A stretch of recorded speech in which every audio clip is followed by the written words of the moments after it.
The Hearts job is once again available. Steven Naismith has obviously been let go from Tynecastle.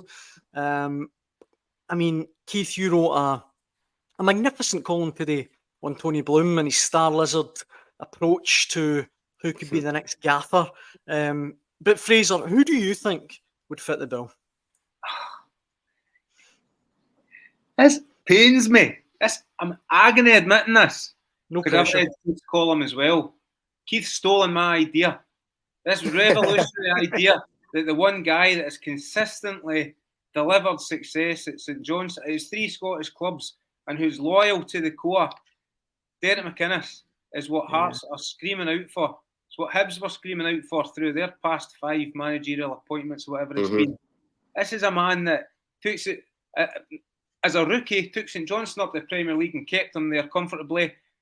Got the Aberdeen job off the back of a difficult spell at Bristol City, and year after year after year had Aberdeen in the top 3, if not finishing second, competing well in Europe.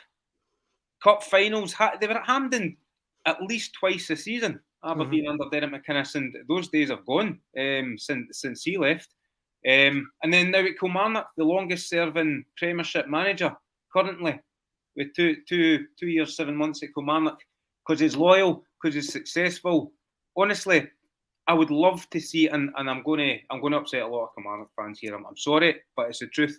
I would love to see Derek McInnes given the reins, given it a shot at another one of Scotland's big forces. Kilmarnock are a big club, achieve great things in the last couple of years under Derek McInnes, and have a great support, but Hearts are on a different level. And I think with the level of investment Hearts have got available to them, the stadium, the fan base, I think Derek McInnes could deliver special things for Hearts.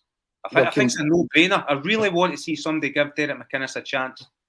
But this is it. The supercomputer must be heard. So, you know, I'm all for that as well, by the way, to throw up fresh names. I'm all for it. But sometimes the answer is just so obvious that, you know, you don't need to run it through a data processor to come up with that. I'd be surprised, actually, if Derek's name wouldn't come up in Star Lizard's algorithms if they punched in the requirements for the Hearts manager's job. I'd be astonished if it didn't come up. But you in making managerial points, yes, I look, nobody's going to knock Brighton's philosophy and their structure because they're the best in the business at it. So it could well be they could come up with something. This algorithm could come up with the perfect candidate. But you would need to then ignore what's staring you right in the face. And it's this guy that just continually delivers. He knows the job inside out. He knows the league inside out. He's just a successful guy. He's taken Europe from the second tier of Scottish football into he's taken Kilmarnock from the second tier of Scottish football into Europe in no time. He just continually delivers in terms of, you know, the evidence is piling up behind him, and it has done over, I don't know how long he's been in management now, a long time, nearly the best part of 20 years. Yeah. 17 years, aye. Yeah. So why would you not? I mean, why would you not have the conversation with Derek McInnes? Now, you might have to win him over. We've seen previously, Derek's one of these guys, if he feels that he's got a very good working relationship with the guys running the football club, as he does have with Billy Bowie, maybe he might be reluctant to throw himself into a situation, because Hearts has been a bit of a basket case from time to time. Maybe be reluctant, but it's a conversation you want to have. It's a conversation you have to have. And I'd be astonished if Hearts aren't you know, already sort of back channeling to discover if there's an appetite there for Derek to get involved in the discussion, regardless of what Star Lizard comes out with. And no, you're absolutely right. You do not ignore what Brighton might advise you to do, and Tony Bloom, because they are so good at structuring their own business down there. That you have to take on their advice. You have to look at what they're saying. And I keep coming back to, if Derek McInnes, if his name isn't getting churned out by the supercomputer, then the programme's wonky. Aye. See, Keith, by the way, I think the disco lights are going off behind you there. You might need to do a lap of the office again. But I need to go and stick 50p in the meter. Record what you sports. said Get the art. McInnes is that no nonsense. It's so much gravitas, isn't he? That if Hearts have been a bit of a basket case over the years, he wouldn't stand for it, and he would sort that out as well as sorting out the team. He would sort out the club. He knows exactly what it takes to be successful in that top tier.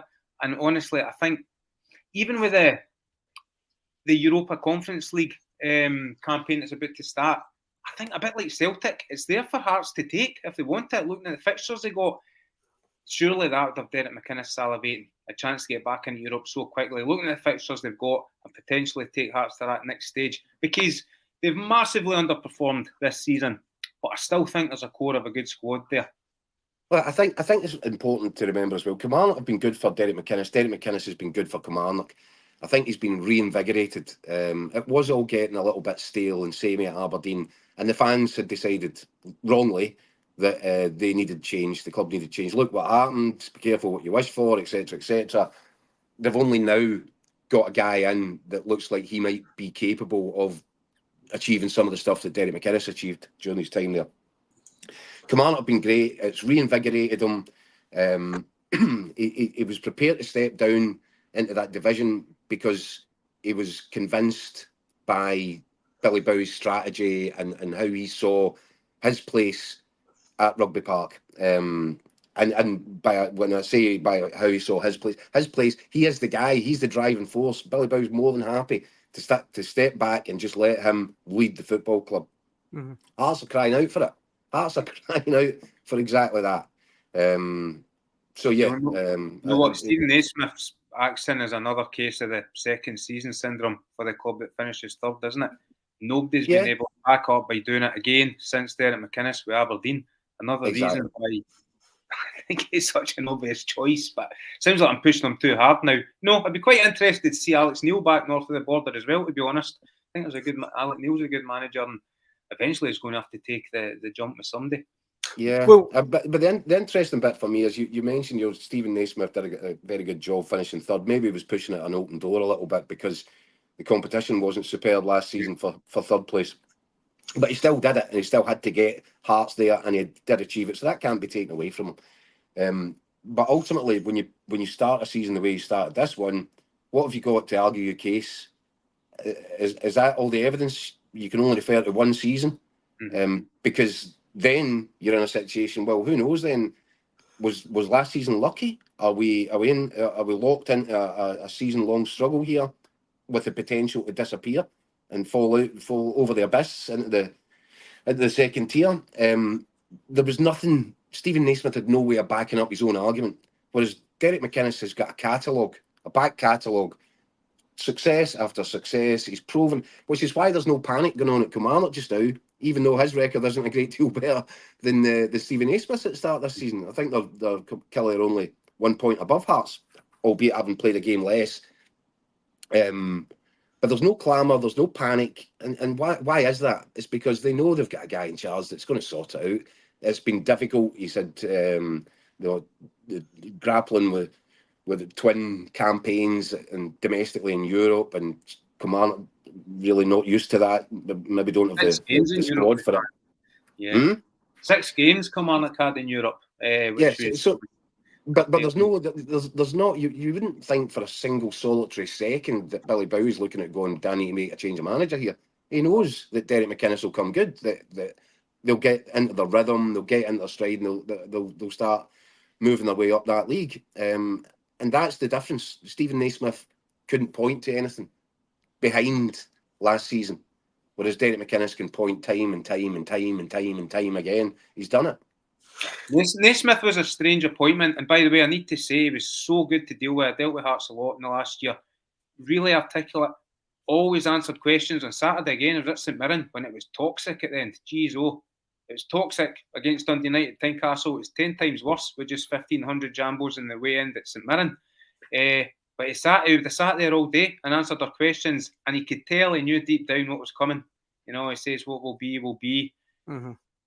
Almost saying inevitable. He cannot defend 8 defeats in a row, no matter who you are. He saw it coming, but he sat there. He answered all the questions. He's articulate as always. I think he speak to anyone that's worked with him, and they genuinely, Craig Gordon again said on Saturday, very good coach. He'll have a great career. So interesting to see where he goes from here. But my point was going to be that it was a very strange appointment after the binned Robbie Neilson. And bizarrely, I remember Andrew McKinley did a presser after binning Neilson and taking on Naismith on a temporary basis. And he name-checked Barry Robson's success at Aberdeen, having stepped up for the youths. I thought, that just sounds like you're copying Aberdeen, and we know how that ended up. So Naismith's going the same way, so they're going to need to do something different. Something different is a tried and tested, which brings us back to you-know-who. Sound like Derek McInnes fan club here, don't we? Well, look, let me take you through some of the reactions we've had from fans, and I should say there's been a plethora of comments on the Hearts job. And if you want to get involved, please do so in the comment section below. Ricardo Jones, watching live on Facebook. Why don't Hearts go for Ollie Gunnar? I assume he means Solskjaer. Alex Neil won't do good at Hearts. We've got this one as well. Ruth Fraser simply says, who'd want it? They'd only last a few games and be sacked. John Kennedy would be a safe pair of hands, but I reckon St Johnstone might be in for him. Chris McD, who I honestly thought was at the wind-up here, but I don't know if he is. Levine knows the club better than anyone. Has a great relationship with Budge and was unfairly treated. I think he deserves another chance at it. That would be box office. I just finished, though. Dennis Gurr, who represents a lot of McInnes comments we've had on our social media channels. Derek McInnes won silver at Aberdeen, regular European football, done a good job at Kelly with a smaller budget. I'm sorry, one else as well. David Black, Tony Docherty, he wants as the manager. Yeah, Tony Docherty, obviously formerly Derek McInnes' right-hand man. Of course. And you can tell why Tony Docherty has made such a great impact at Dundee. It's because he's spent so much time learning what a proper manager does, and learning from the guy sitting across the office table from him. That's not to take anything away from what Tony Docherty's doing now. He's out on his own, but that's the background. And I just think we're talking a lot, and obviously this Tony Bloom thing and the potential investment. Could you imagine what Derek McInnes might do if he was given the sort of cheat code in the transfer market that Brighton are using and armed with 10 million quid? I mean, that's beyond his wildest dreams. It was something